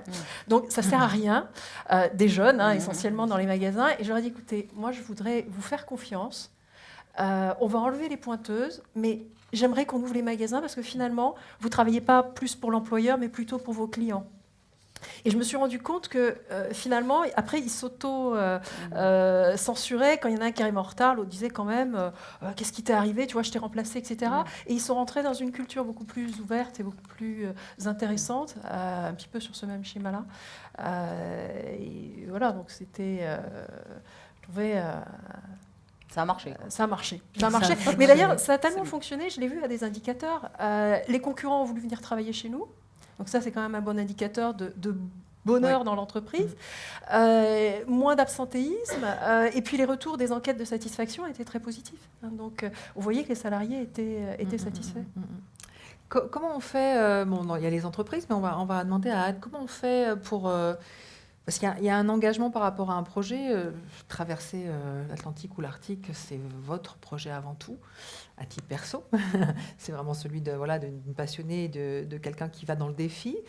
Comment on fait par rapport aux 10, 15, 20 ou 30 personnes qui vont travailler sur le projet ponctuellement ou vous accompagner pour finalement partager cette mobilisation, cette motivation? Si on se dit que l'engagement, c'est aussi ce qui crée le moteur. C'est clair que moi, de toute façon, les personnes avec qui je travaille, si elles ne s'engagent pas, le projet ne peut pas aboutir. Si on n'est pas une équipe vraiment soudée, et là pour le coup, peut-être que la notion de contrôle justement, à la différence de Sandra, mais encore une fois, je ne gère pas non plus une entreprise très importante, donc la confiance peut s'établir peut-être plus rapidement. Quand on travaille, nous, il n'y a plus de pointeuse, puisque le résultat, il faut que le bateau ait une deadline. Alors là, pour un passage du Nord-Ouest, on sait que les glaces s'ouvrent entre juin et septembre, donc si le bateau n'est pas prêt en juin, c'est une année plus tard qu'on repartira. Donc c'est vrai que là, tout le monde est parfaitement conscient. Tout le monde doit être mobilisé et ce sont des choses. Alors, c'est vrai que je pense aussi, peut-être, en expliquant un projet avec tous les détails et les impératifs qu'il va y avoir, ensuite la confiance va s'installer parce qu'elle sera naturelle et qu'elle est indispensable. Mais je pense que les gens qui vont naturellement aussi venir répondre à l'appel de candidature, c'est aussi des gens qui, à la base, sont des passionnés, savent très bien où ils mettent les pieds, ou même s'ils ne le savent pas, ils l'apprennent très vite. Donc soit on se désengage, et dans ce cas-là, ça ne met rien en péril parce qu'il se dégage. Ça va être au bout de 2-3 jours, il suffit de venir au chantier et de se rendre compte que, ah oui, ça veut dire que je suis corvéable un peu à merci, ça veut dire que je m'engage sur 1 an, voire 2 ans, ça veut dire, donc ça implique beaucoup de choses. Moi, je ne cache rien, parce que je pense que de toute façon, ça ne sert à rien d'essayer de masquer les difficultés par lesquelles on risque de passer, et il y en aura.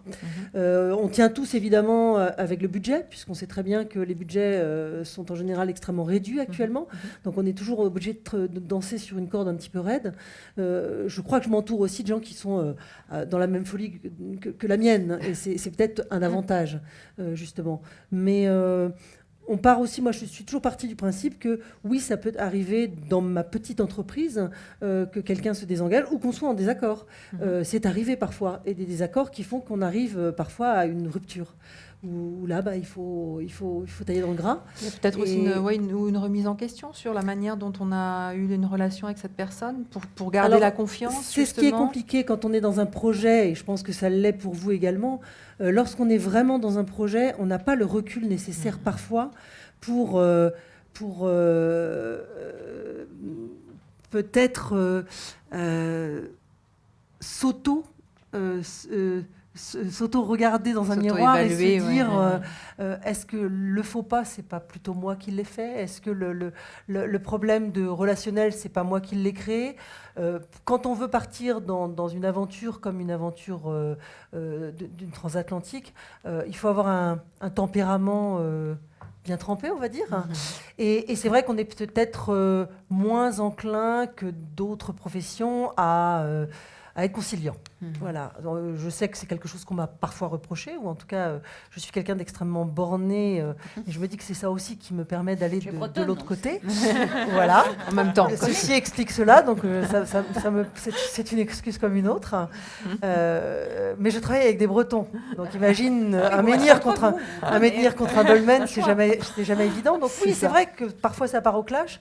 Après, c'est aussi, on se retrouve de toute façon, nous, les réunions, ce sont des réunions quotidiennes. On est obligé de s'asseoir autour de la table et de dire, bon, où on en est dans le bateau, où on en est dans la logistique, où on en est dans le préparatif de la nourriture, où en est l'équipement, la communication, etc., etc. Donc c'est tous les jours.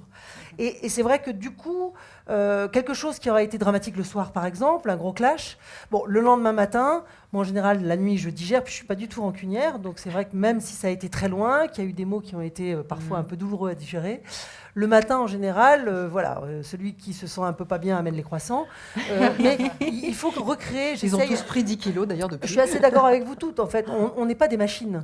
On reste des humains. On a tous nos rêves, quels qu'ils soient.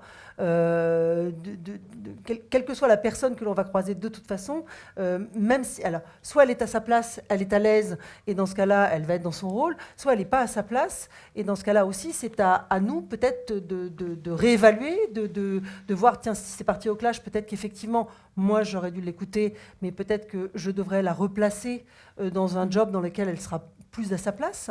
Ouais. Donc voilà, parfois ça prend du temps. Cela dit, moi, c'est très important pour moi à chaque départ que tous ces problèmes-là soient réglés. Je ne peux pas larguer les amarres, partir pour des mois ou des semaines ou des mois en me disant tiens, il y en a peut-être un qui va avoir envie de se venger à un moment donné et qui va décider de me donner un mauvais bulletin météo. Enfin, j'exagère parce que je pense que chacun prend la mesure de la responsabilité qu'il a quand je m'en vais. Mais j'aime que les choses... Et puis bon, il faut se dire une chose, quand je pars avec l'idée que je ne pourrais ne pas revenir. Alors c'est vrai que c'est le cas de nous tous, hein. On peut tout à l'heure traverser la rue et se faire écraser. Mais c'est vrai que quand on part sur un océan où on sait qu'on va être seul, qu'on se retrouve à des milliers de milles de la côte, peut-être que cette notion de disparition, de ne pas rentrer, de mort, elle est plus présente. Donc c'est vrai qu'aussi, on veut partir en sachant que on a peut-être amené, en tout cas de notre côté, et dit les choses qui devaient être dites. Donc c'est vrai que c'est des Le concentrés partage de vie qui d'objectifs sont, et la conscience finalement de ce pourquoi on fait les choses. quoi. c'est ça. Et puis aussi de peut-être que chacun se rende compte. Moi, quand je pars, de toute façon, je mets tout le monde à l'aise. À la base, le projet a été le mien. Quoi qu'il m'arrive, c'était ma décision et c'était pas votre choix. Donc je veux aussi que chacun se sente très à l'aise dans la place dans laquelle il est. Si je pars, c'est aussi parce que j'ai décidé de le faire. Et c'est peut-être dans cette notion de... Alors, est-ce que c'est une façon, quand on est leader aussi, ou parce que quelque part, quand on parle d'un chef d'orchestre, je pense qu'on parle on parle parfaitement du leader. Moi, je le suis de fait parce que le projet est né de ma tête, mais ça ne veut pas dire pour autant, moi j'ai vu des tas de projets similaires aux miens, ou en tout cas qui n'ont pas abouti parce que justement, la personne qui lidait le projet n'a pas su emmener ses troupes, n'a pas su partager l'objectif, sans doute. En tout cas la vision. Ou quelquefois s'est fait piquer aussi d'ailleurs, parce que la confiance a été une confiance sans aucun contrôle. Donc c'est là où je te rejoins. Oui, bien sûr, on peut pas rêver d'une anarchie. Chacun se prend en charge et on est tous dans le même bateau, joyeux, et c'est impossible. Il faut à un moment donné, toi aussi tu le disais très bien, reprendre les rênes quand on sent que ça part en live et qu'on aboutira. On va ou dans le mur, ou on va errer sur les océans pendant des années et des années. Mais d'ailleurs, on a parlé beaucoup de confiance envers ses collaborateurs, mais la confiance, elle est valable aussi avec les partenaires, les fournisseurs, les banquiers. Enfin, moi, les banquiers m'ont accompagné, continuent à m'accompagner depuis 15 ans, et Dieu sait si je leur en ai fait voir des vertes et des pas mûres, mais parce que, voilà, on est réglo, on est transparent, on communique, on dit ce qu'on fait, on fait ce qu'on dit. Voilà, pareil pour les clients, pareil pour les partenaires, les fournisseurs, les investisseurs. Moi, j'ai des investisseurs qui sont à mon board. Bon, voilà, on est obligé de... Et c'est vrai que c'est un entraînement, la confiance. Hein, et je pense que c'est bien de partir de ce postulat, puis après on adapte, parce qu'il y a des gens avec qui on peut faire plus ou moins confiance. Enfin, c'est une réciprocité aussi. C'est une réciprocité. C'est pas quelque chose qui est dû, c'est quelque chose qui se mérite, gagne. Et c'est ça. Qui s'incarne dans l'action aussi, voilà, au fur et à mesure. Je pense, oui. C'est un vieux couple, hein. En fait, finalement, la relation qu'on peut avoir...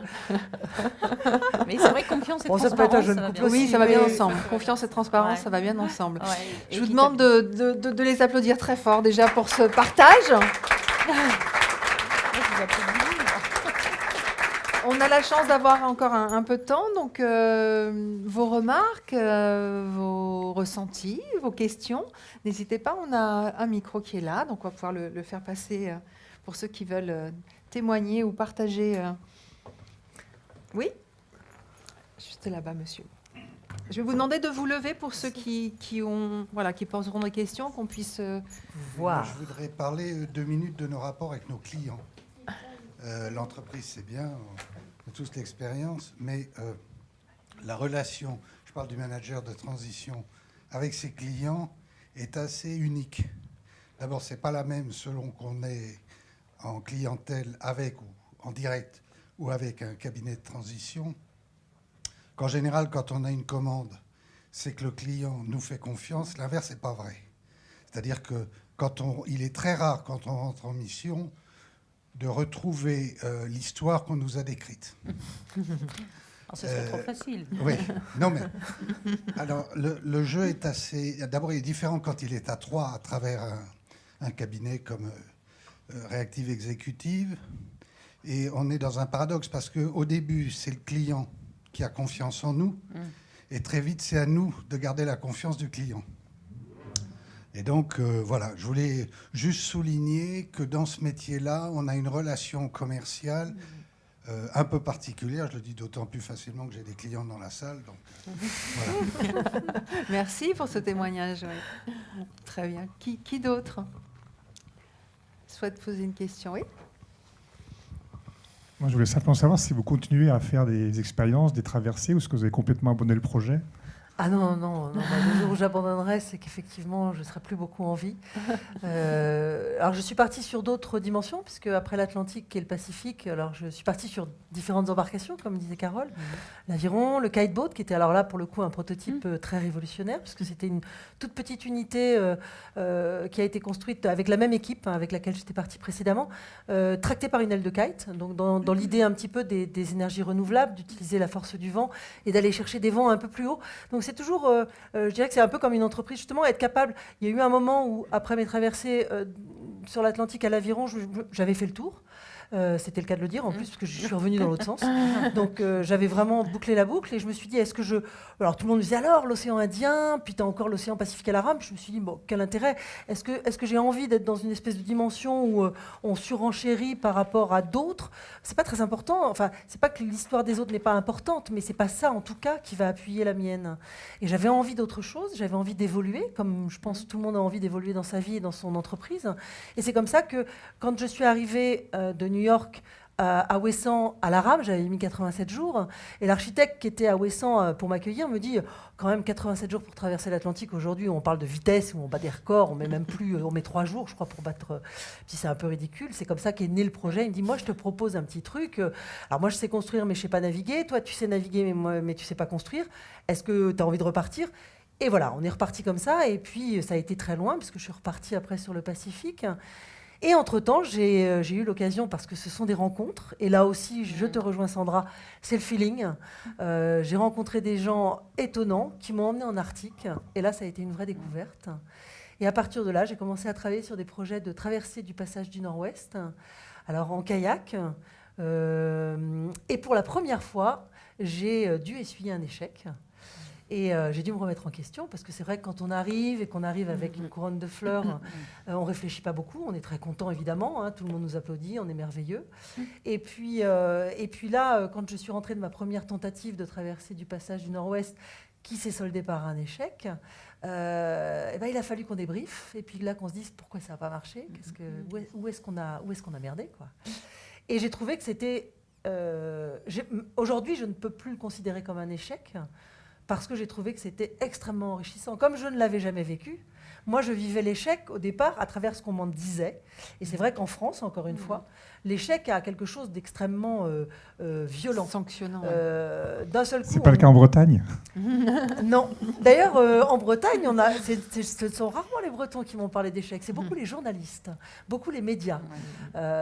Et donc, ils relayaient, on parlait d'échecs. Et puis moi, dans ma tête, alors, comme eux, je parlais d'échecs, mais je ne prenais pas la mesure de ce mot. Et en fait, je me suis rendu compte que dans la bouche des gens ici, l'échec, c'est vraiment quelque chose qui a presque il y a un terme, c'est fini, c'est terminé, on n'a plus le droit, on n'a plus de chance, vous ne repartirez plus puisque vous n'avez pas réussi. Moi, je me suis dit, mais non, c'était un galop d'essai pour moi. C'est plus, je savais que j'avais 98% de chances de ne pas y arriver. Parce que jusqu'à présent, personne ne l'a fait. Donc, j'y serais arrivée, ça aurait été un peu hallucinant de toute façon. Et moi, c'est ça qui m'intéresse, justement. C'était d'aller là où personne n'était encore allé. Et de voir, juste voir, j'y ai été une première fois, ça n'a pas marché, j'y ai été une deuxième fois, en 2015, l'été dernier, ça n'a pas encore marché. On a bien réfléchi, donc je repars en 2017. On va te suivre, on va te suivre. Mais il y a une phrase superbe de Mandela qui dit, en fait, moi je ne perds jamais, soit je gagne, soit j'apprends. Ouais. Mais bien sûr, Et c'est évidemment. vrai que c'est une phrase, quand moi Évidemment. je l'ai redécouverte il y a 2 ans, et je vis avec, et je trouve ça fantastique. On ne perd jamais. Ou on gagne ou on apprend. Exactement. C'est le test and learn que tu évoquais Oui. tout à l'heure. C'est ça, Non, c'est mais la ça phrase. rassure, parce que c'est vrai que parfois on pense qu'on perd. Et ce que disait d'ailleurs Dorothée en introduction, c'est que les échecs nourrissent aussi les expériences, et complètement. notamment les expériences que vous pouvez ensuite, en tant que manager de transition, utiliser pour réussir dans les entreprises dans lesquelles vous êtes amené à avoir des missions. Est-ce qu'il y a d'autres questions? A priori, on a tout dit. Oui, C'est si, ça. si. Non, la plus dure, c'est la première. Après, Bonsoir. Bonsoir. Pour en revenir au thème qu'il y avait écrit sur le tableau derrière, moi je constate quand même que la culture de contrôle, en particulier dans les grandes entreprises et dans les multinationales, ne fait que se renforcer depuis une dizaine, voire une quinzaine d'années, voire depuis que je travaille. Et donc, avec la conséquence que vous avez parfaitement soulignée, qui est que on est tous d'accord pour dire que des employés qui sont soumis, je dirais, qu'à du contrôle, finissent par perdre de confiance, et que perte de confiance, c'est dit perte d'engagement et perte de performance. Alors j'aimerais bien un peu avoir votre avis, mesdames. Est-ce que, comme dit madame, il faut tout simplement attendre que la prochaine génération arrive et qu'elle fasse exploser les modèles de management, ou peut-être madame, en tant que manager de transition, le fait d'arriver dans une entreprise et de ne pas, entre guillemets, être beaucoup plus libre par rapport à cette culture d'entreprise, vous permet justement de mettre en place un style différent plus facilement. Alors oui, Transformation culturelle. ça c'est un point très intéressant. En fait, en tant qu'extérieur à l'entreprise, on a une grande liberté de parole, une liberté d'action, parce que finalement, on n'est pas là pour gravir les échelons, on est là pour apporter une contribution rapide, opérationnelle. Donc ça nous donne cette liberté. Et moi, je vais faire plaisir à Anne là, parce que je dirais que mon mantra, c'est de dire, c'est Saint-Exupéry, c'est pas moi qui l'ai dit, et qui dit, quand tu veux construire un bateau, tu commences pas par aller couper du bois et rassembler du bois et couper des planches et distribuer du travail, mais montre à tes équipes et aux hommes comme la mer est belle et grande. Et c'est ça, en fait, l'inspiration. C'est d'arriver à montrer et à montrer une ligne d'horizon et à ce que chacun dans l'entreprise, très rapidement, trouve sa juste place. C'est ça, à titre individuel, mais aussi à titre collectif. Ensemble, comment on va arriver à atteindre l'objectif Alors, si je peux apporter un complément. Alors, les nouvelles générations, elles sont déjà là, hein, parce que les Y, c'est 30% de la population active actuellement. Après, dans certaines grandes entreprises, où effectivement, c'est beaucoup plus institutionnalisé, il y a plus de process, etc.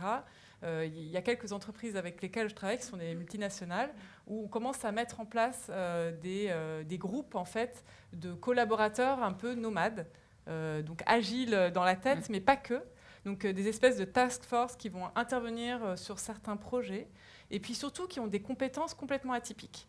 Là, je ne vais pas citer le nom parce qu'on travaille en ce moment sur ce sujet, mais c'est dans la finance, donc c'est quand même très classique. Et en fait, on a créé un pool avec des designers, des personnes qui sont très créatives, comme des sketchnoteurs, et qui vont arriver en fait sur des projets pour amener un autre regard.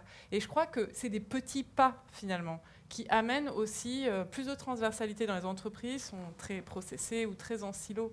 Donc je pense qu'on ne va pas faire tomber les verrous dans des grands groupes comme ça en une seule fois.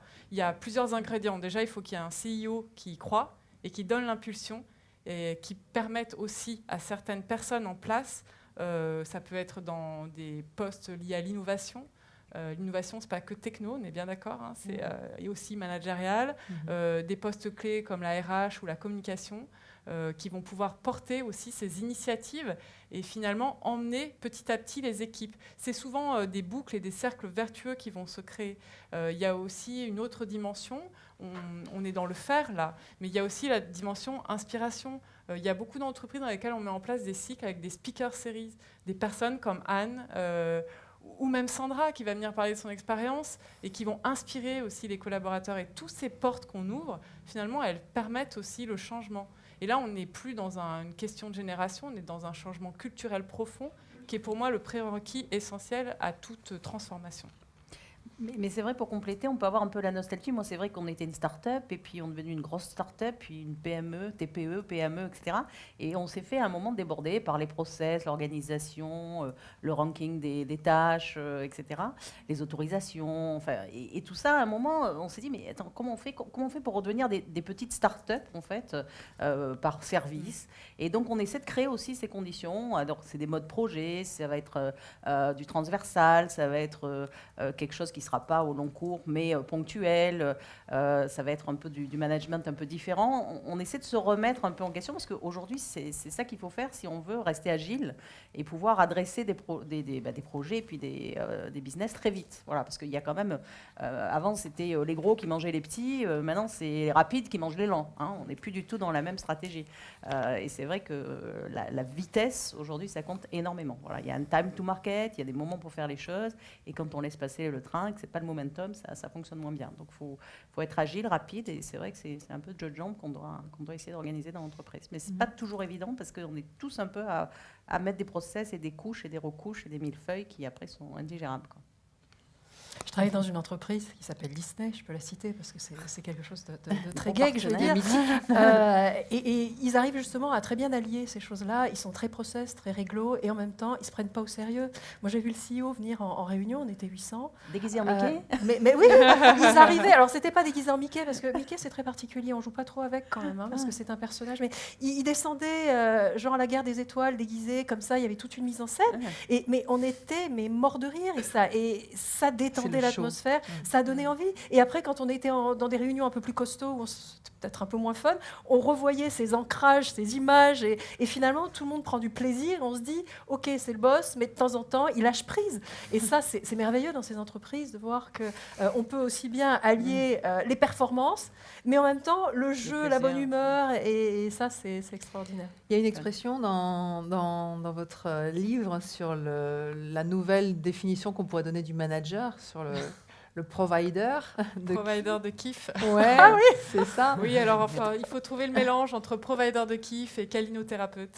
Parce que comme tu le disais tout à l'heure, c'est aussi une génération qui a besoin d'affect et d'émotionnel, donc d'une relation de proximité.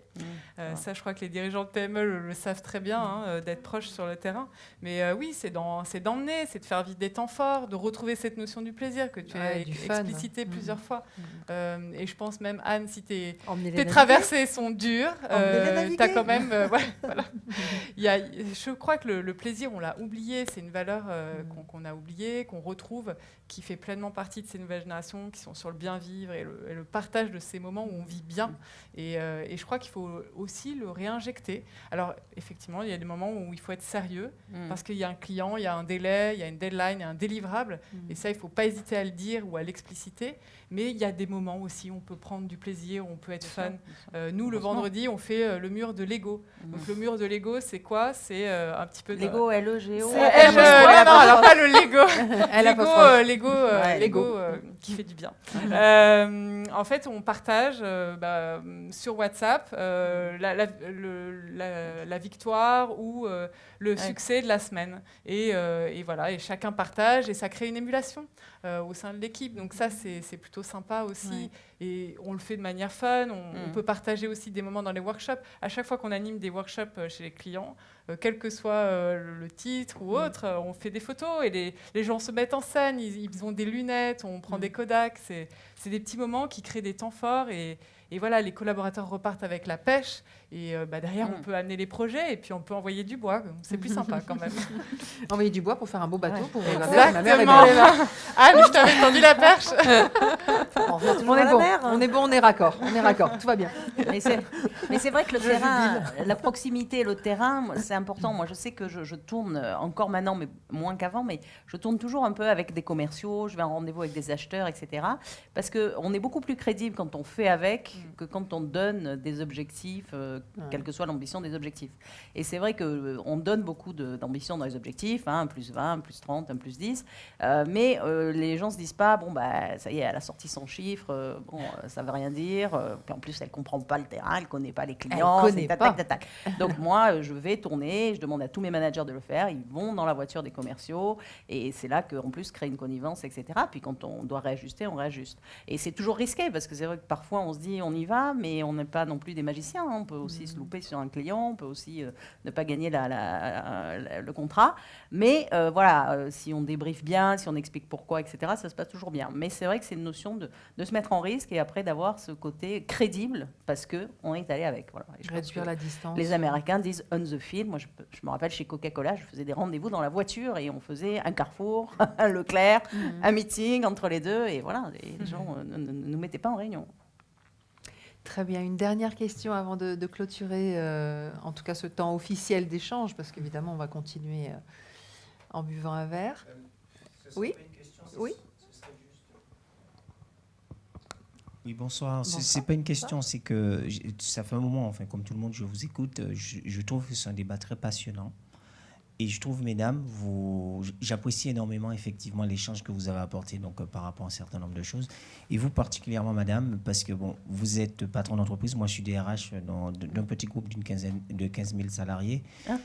Et effectivement, on s'en rend compte que le monde change. Et donc, vous avez parlé tout à l'heure, madame, donc effectivement de simplicité. Donc, il faut ne pas se prendre au sérieux. Et je vous rejoins parfaitement par rapport à ça.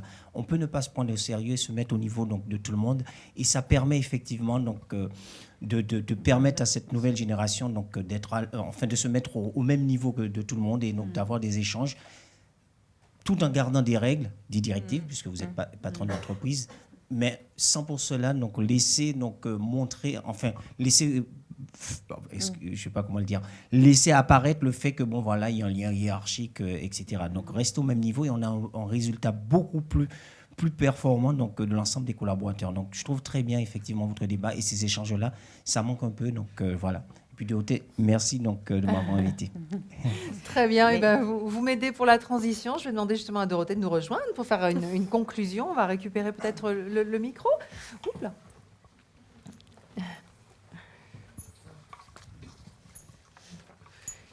Merci. Je me pousse. Bien, riche d'enseignements. Merci. Je ne sais pas quoi dire après tout ça. Franchement, merci. Des choses peut-être clés qui vous ont marqué, enfin, ou pas d'ailleurs, sur un ressenti simplement, sur tout ce qu'on s'est dit. Alors, Anne m'a donné envie de partir avec elle parce qu'elle a parlé de tempérament trempé. J'ai un tempérament trempé et vraiment, ça me ferait changer le monde. J'en serais ravie. Et peut-être que je me révélerai, et je me révélerai autrement, certainement. Mais elle n'a qu'une place sur son bateau. Est-ce qu'on peut créer un bateau Par en double, on se fait une petite compétition. Toujours le défi. J'adore la compétition, parfait. Donc vraiment, merci Anne. Élodie, alors Élodie, merci déjà de nous avoir rappelé de la posture du manager de transition qu'elle incarne parfaitement bien. Moi, j'ai retenu une chose, c'est que finalement, alors peut-être que tu l'as dit très rapidement, mais finalement, les sociétés, je trouve, ne font pas suffisamment appel au management de transition. Ils devraient davantage faire appel à des managers de transition selon le contexte, selon la stratégie de l'entreprise du moment, plutôt que de faire appel à des dirigeants qui finalement sont, excusez-moi, mais ils sont virés ou licenciés tous les 4 ans. Moi, je le vois, et c'est vraiment dommage. Je trouve que ça coûte cher aux sociétés, alors que le management de transition, finalement, ne coûte pas si cher que ça quand on utilise quelqu'un en temps ponctuel comme Élodie. Donc, merci Élodie de nous avoir rappelé ça. Merci de vendre si bien notre métier. mais c'est vrai, quand on regarde, ça a un coût, mais c'est un investissement. Parce que finalement, quand on voit la valeur ajoutée, soit parce que l'entreprise croît, ou alors parce que des économies sont réalisées, on met les deux en perspective, et je pense que l'investissement en vaut vraiment la peine. Merci Dorothée, on continuera. Élodie, alors Élodie, merci également. Séverine. Pardon, Élodie, Séverine. Séverine, alors j'ai été rassurée par en fait mon comportement moi-même, vraiment à la Gen Y. J'ai aimé aussi la dernière expression de provider de kiff. Je trouve que c'est une très belle expression et je nous souhaite à tous de travailler dans des entreprises libérées, alors avec un peu de process bien évidemment. Mais je pense aussi, on n'en a pas suffisamment parlé, mais je pense que pour être dans une entreprise libérée, il faut aussi arriver à mettre son ego de côté, parce qu'aujourd'hui, tout le monde aime manager tout le monde, et c'est un petit peu dommage parfois. C'est mon avis. Et enfin, donc, merci beaucoup à Sandra Legrand, qui est une dirigeante, en tout cas, qui m'inspire. Je pense que je vais créer certaines pratiques moi-même. Aujourd'hui, dans ma petite TPE, j'espère créer les mêmes practices qui finalement motivent les équipes, les rassurent, vous les récompensez, exactement, en créant du lien. Et puis j'ai bien retenu aussi finalement que les business models ne tiennent que 3-5 ans finalement, et que nous n'avons pas le choix de nous adapter en permanence, et puis aussi de rassurer les équipes. Voilà. Donc merci à ces 4 femmes d'exception. J'espère que vous avez aimé... Des belles valeurs partagées aussi. Exactement. L'agilité, la réactivité. Tout à fait. Alors moi, j'ai eu l'impression d'incarner ces valeurs-là. En tout cas, réactive exécutive et ses managers, agiles, rapides, comme vous le dites. J'espère également que cet événement vous a plu autant qu'il m'a plu. Ce que je peux vous proposer, c'est peut-être aussi la prochaine fois de vous faire un autre cadeau. Et je dirais de créer un autre événement, mais de le co-construire ensemble, si ça vous intéresse. Et puis enfin, merci à vous tous d'être venus ce soir. Et merci à ceux qui sont connectés aussi, qui nous regardent en direct. Merci également à vous tous. Ce que je peux vous proposer désormais, c'est peut-être de continuer autour d'un cocktail dînatoire, continuer nos échanges avec ces 4 femmes d'exception. Merci beaucoup.